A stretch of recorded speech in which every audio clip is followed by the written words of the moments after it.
So what kind of car can you afford to buy if you are earning minimum wage in Malaysia? Okay, and for the purpose of today's video, as I record this in August 2025, minimum wage in Malaysia according to law is 1,700 ringgit.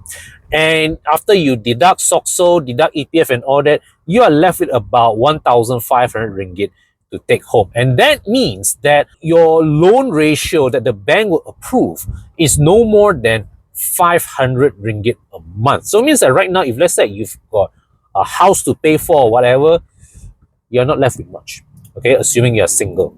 And let's put it this way, unless you are staying with your parents, right, you don't have to pay for a house, your 1,000 plus salary is memang for you yourself to take home and use to makan and all that, right, you are actually not in a position to buy a car. But suppose you have to, or suppose the staying at home kind, right? And your parents want to engender you with some sort of responsibility, okay, fine.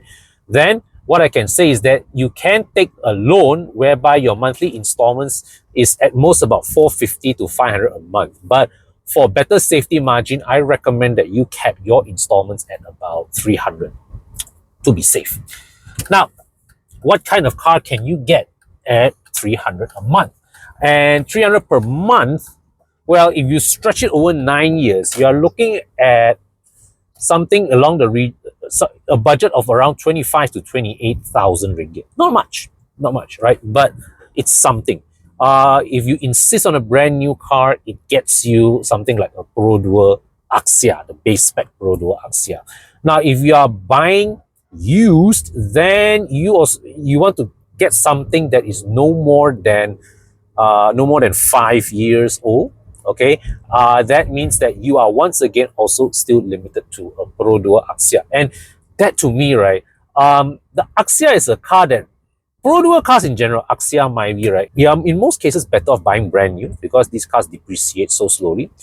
But in the Axia's case, a budget of 28,000, 30,000 ringgit gets you something slightly older with but higher spec with automatic transmission that is much better for you to use as a daily car. All right. So the thing is, the good thing with buying, the thing in your position is that buying used, right, if you're in the minimum wage bracket, right, what you want is you want something used because that puts you at the gentler point of the car's depreciation curve. But at the same time, you also want something that is cheap to maintain, right? It doesn't cost you a bomb every time you service the car or go into a workshop. Basically, with 1,700 ringgit a month, your room to maneuver is very, very little. And you, in your case, I wouldn't recommend that you go buy a used Conti at 20,000-30,000 ringgit. Okay, that is a proposition not to be taken lightly. So, thing is, if you are earning minimum wage in Malaysia, get something used, get something that is cheap to maintain, budget of about 25 to 28,000 ringgit. You can stretch it to 9 years, and hopefully by the time you are at the 4th or 5th year. Now, the good thing about when your car is already at that 20-something thousand ringgit price point, right, it is very, very unlikely that after year 4, year 5, you will be stuck in a position of having to top up money to the bank. And I would hope that even if you are caught in that unfortunate position, because the amount is so low, and hopefully by the time your income has increased, whatever that you have to top up the bank would be relatively minimal. It would definitely be at most a couple of thousand ringgit. Expanding on that, recently that I've been talking a lot about budgeting your car purchases, how to ensure that you don't get caught in a situation of having to top up more money to the bank.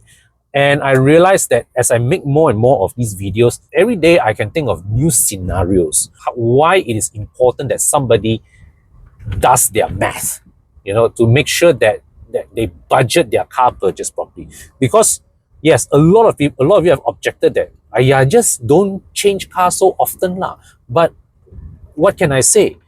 Unforeseen circumstances can happen. I have seen before situations where people literally were forced to sell their cars before they planned to do so. Like recently, one of my friends suddenly left left the country to go to China because of to pursue a business opportunity. And one of the things that he had to do was to sell off all his cars immediately. Just imagine yourself in that situation. Suddenly you got an opportunity to go overseas and work, and you've got a car here with you. You want to be able to quickly let go of that car, and and not suddenly have to top up a few K just to get rid of that car.